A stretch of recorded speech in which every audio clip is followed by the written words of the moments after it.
Hey, Dennis Tubbergen here with another economic update. On the screen, you see a report released on February 21, just yesterday as I'm recording this. And the report has to do with existing home sales. And I'm just going to, in the center here, read to you just a little bit from this report. And then I've got a couple other charts I want to show you because this is really no surprise. I've been talking about this for a long time.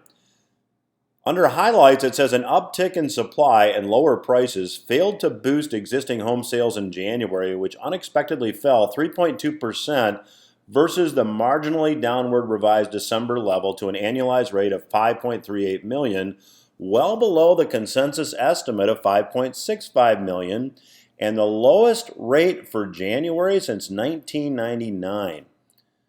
Lowest rate in 19 years. Year-on-year home resales were down 4.8%, the largest decline since August of 2014, about 3.5 years ago. Now, down one paragraph, just a two-sentence paragraph here, but prices softened considerably in January. The median selling price fell by a sharp 2.4% for a year-on-year increase of 5.8%. Sales were down compared to December in all four regions of the country, with declines most pronounced in the Midwest, down 6%, and the West, down 5%. While existing home sales tend to be volatile, the softness in today's report may cast some doubt on housing strength indicated by last week's report of a surge in permits to the best level of the expansion. Now, this is really no surprise. We have been of the opinion for quite some time that when the Fed engages in quantitative easing, when they create money, it's going to find a home. It's going to go somewhere. You can go back and study what happened prior to the Panic of 1837. You can study what happened prior to the Long Depression of 1873.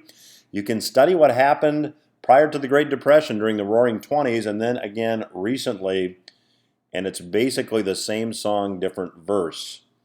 Money creation means money has to go somewhere, and asset price bubbles form, and those asset price bubbles favor the stock market and the real estate market. So what we're seeing here, I believe, may be the beginning of a softening in real estate prices, and I'm looking for a repeat of what we saw back in 2007. Now, before you say, wait a minute, you sound like the boy who cried wolf, let me share with you something here. This chart shows U.S. private sector debt in trillions. Now, if you take a look at this blue line on the chart, the blue line on the chart shows that private sector debt was about $25 trillion back at the financial crisis.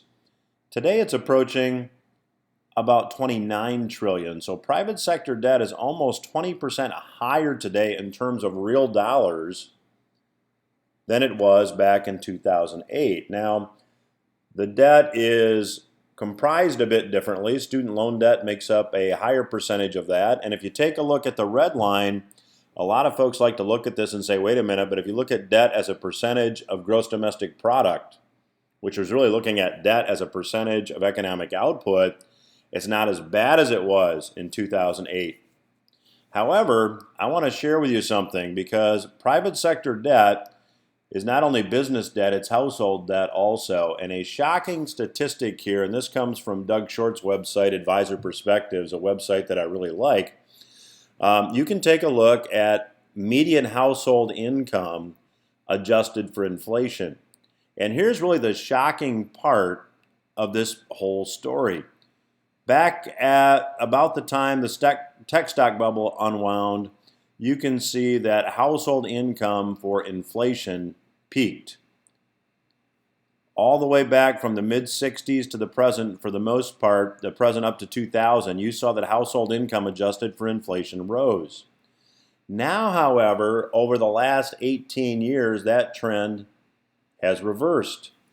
You see, household income peaked at about the time of the financial crisis, and now household income is even lower adjusted for inflation than it was then. Here's my point. If you've got private sector debt levels that are higher in terms of dollars, and you've got household income that is declining, you have to have an asset price reset. So I look for more reports like this. I look for the probability of the downside in the market being greater than the upside, and I'm looking for a repeat of what we saw back in 2007 and 2008 along some lines. So what should you be doing? One, I think that whenever you see debt levels rise to a point that they're unsustainable, keeping in mind that banks have debt as assets, you want to make sure you're doing business with a bank with high safety ratings. Even though FDIC insurance does insure bank deposits, and even though I have insurance on my house, I don't set it on fire to see how good my insurance is. I do everything I can to avoid a fire. I would suggest you do the same thing in your bank account. And then secondly, if you have money in real estate, if you're thinking about selling real estate, I think time is running short to get your assets out of real estate if you intend to do so. And I think that getting your assets out of real estate now and maybe moving it to cash will let you buy more real estate down the road. So that's today's economic update.